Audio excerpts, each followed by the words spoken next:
আলাইকুম এভরিওয়ান। আজকে আমরা খোয়া তৈরি করে দেখাবো। খোয়া তৈরি করতে এখানে আমি নিয়েছি 2 লিটার ফুল ফ্যাট দুধ আর নিয়েছি 1 চিমটি বেকিং সোডা। দুধটা চুলায় বসিয়ে দিয়েছি। এবার কিছুক্ষণ পর পর নেড়ে চেড়ে দুধটাকে ঘন করে নিতে হবে।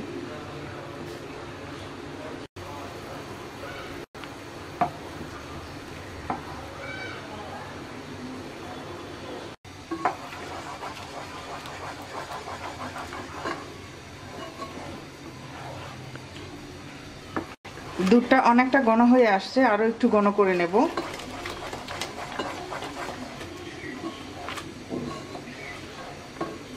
এবার এর মধ্যে 1 চিমটি বেকিং সোডা দিয়ে দিচ্ছি। 1 চিমটির বেশি দেওয়া যাবে না।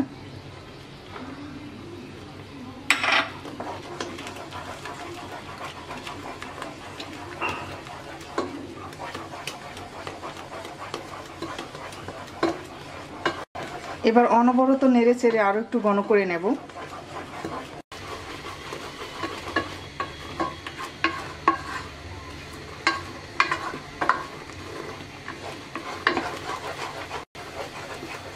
এবার নামিয়ে নিব। ঠান্ডা হওয়ার পর এটা আরও ঘন হয়ে যাবে।